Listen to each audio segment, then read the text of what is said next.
नमस्ते वानर सेना। मैं हूं आपकी केमिस्ट्री एजुकेटर नवोमिता भट्टाचार्य जी और आप सब मुझे नोबिता मैम के नाम से जानते हैं। आज हम यहाँ पे मिल रहे हैं 11 most repeated assertion and reasoning questions को लेके, और वो भी हमारे दूसरे chapter is matter around us pure इस चैप्टर से। तो आओ चलो विदाउट मच फर्दर अडू हम सारे क्वेश्चंस को देख लेते हैं, और ये सेशन शायद आपके लिए 10 से 15 मिनट का होगा। उससे ज्यादा आपको यहाँ पे समय देने की जरूरत नहीं पड़ेगी, लेकिन ये क्वेश्चन सारे नोट जरूर कर लेना ताकि आपको फायदा ही हो, नुकसान तो आपका नहीं होगा।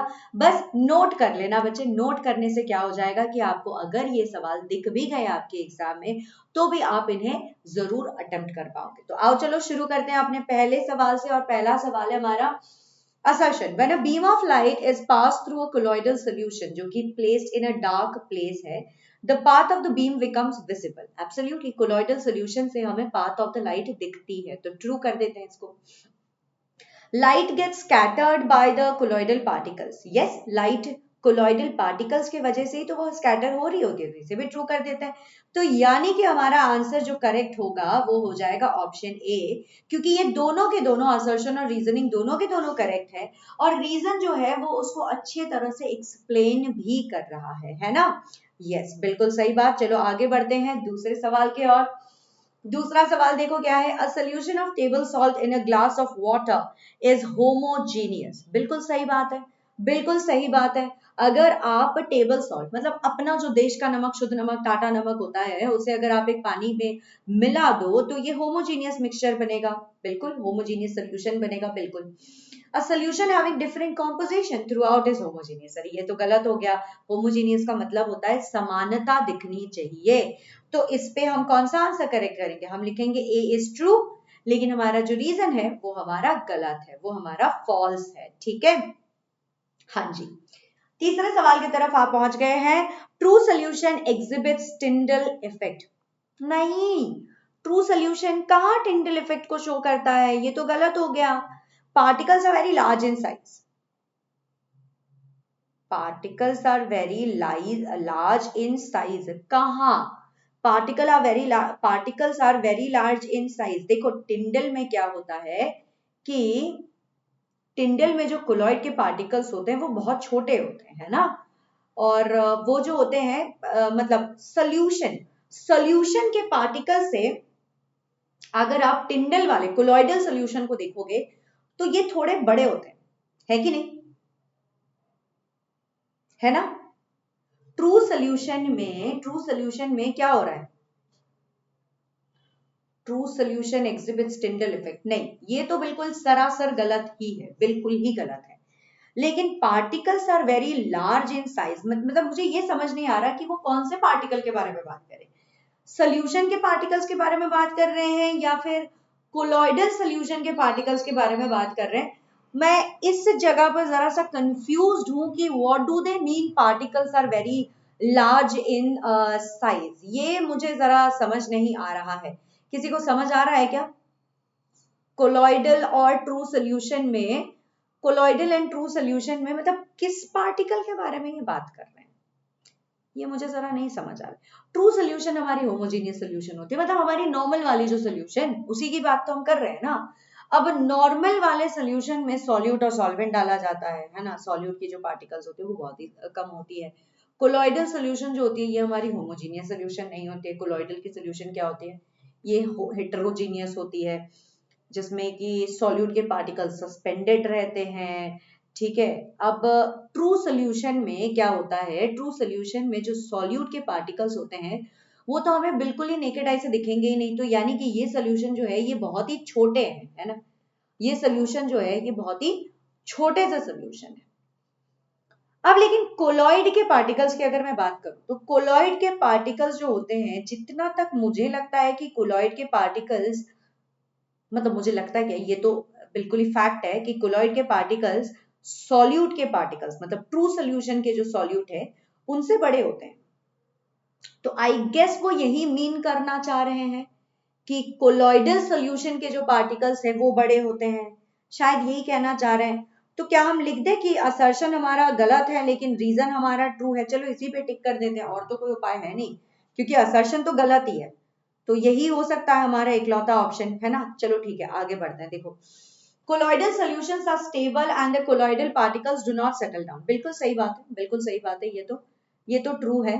कोलॉइडल सॉल्यूशन में जो होता है क्या होता है कि वो सेटल डाउन तो नहीं करते, बहुत देर तक भी आप रख दो तो भी वो सेटल डाउन नहीं करेंगे। Brownian movement counters the force of gravity acting on colloidal particles. अगर आप ब्राउनियन मूवमेंट को देखोगे, force of gravity counters the force of, बिल्कुल सही बात है, एक्चुअली में एब्सोल्युटली सही बात है। और ये जो है ये करेक्टली एक्सप्लेन कर रहा है असर्शन को, जिसमें कि बताया गया है कि particles do not settle down. बिल्कुल सही बात है, ऑप्शन ए ही हमारा करेक्ट आंसर होगा। Yes yes yes, amazing. Next question guys, pure substances have fixed melting and boiling points. Pure substances, हाँ बिल्कुल सही बात है, काफी हद तक तो सबके पास ये होता ही है, सबके पास ही फिक्स मेल्टिंग और बॉइलिंग पॉइंट होता है। प्योर सब्सटेंसेस में हम एलिमेंट्स को देखेंगे, एलिमेंट्स के पास fix melting point boiling point होता है। कंपाउंड को देखेंगे, कंपाउंड के पास भी फिक्स मेल्टिंग और बॉइलिंग पॉइंट होता है, तो सही बात है। Pure substances are compound are composed of only one type of particle. Yes, that is also true. तो क्या हम यहाँ पे लिख सकते हैं कि दोनों असर्शन और रीजन जो है दोनों करेक्ट है, और रीजन जो है ये हमारा करेक्ट एक्सप्लेनेशन ऑफ असर्शन ही है। बिल्कुल सही बात है। चलो आगे बढ़ते हैं। Brass is an alloy and considered a mixture. Brass एक एलॉय तो है, लेकिन क्या इसे आप मिक्सचर कैलकुलेट कर, मतलब क्या आप इसे मिक्सचर कंसिडर कर सकते हो? बिल्कुल कर सकते हैं। एलॉयज आर क्या? एलॉयज भी तो मिक्सचर ही होते हैं। बिल्कुल सही बात है, तो ब्रास इज एन एलॉय और इसे हम मिक्सचर कंसिडर कर सकते हैं। बिल्कुल सही, कर सकते हैं। Alloys are homogeneous mixture of two or more metals or a metal and a non metal. ये भी बिल्कुल सही बात है बच्चा, मैंने इसीलिए पहले स्टेटमेंट में मैंने होमोजेनियस मिक्सचर नहीं बोल दिया था, नहीं तो ये भी करेक्ट हो जाता और उसी वक्त करेक्ट हो जाता। तो yes, correct answer is both assertion and reason are true and the reason is the correct explanation of assertion. बिल्कुल सही बात है, ठीक है। आओ आगे बढ़ते हैं। आगे जो है देखते हैं हमारा अगला सवाल क्या है। अगला सवाल कह रहा है कि मिल्क इज ए कोलॉइड। बिल्कुल सही बात है। Milk appears uniform but contains particles of fat and protein dispersed in water। क्या लगता है? ये भी बिल्कुल सही बात है। यस, दोनों के दोनों करेक्ट है। मिल्क हमें देख के लगता है कि वो यूनिफॉर्म है, लेकिन वो एक्चुअली यूनिफॉर्म नहीं होता। तो yes, option A both assertion and reason are correct, और रीजन जो है वो करेक्टली एक्सप्लेन भी कर रहा है असर्शन को, हम इसी को बिल्कुल सही मानेंगे। ठीक है, आगे बढ़ते हैं। एक 20% हमारे पास सोल्यूशन है जिसमें 20 ग्राम शुगर डिसॉल्व किया गया है 100 ग्राम वाटर में। ठीक है, in a percentage solution the mass of the solute is calculated as a percentage of the total mass of the solution। मेरे हिसाब से ये सही लग रहा है मुझे, नहीं, मुझे लग रहा है कि रीजन जो है ये बिल्कुल सही है। रीजन जो है ये हमारा ट्रू है।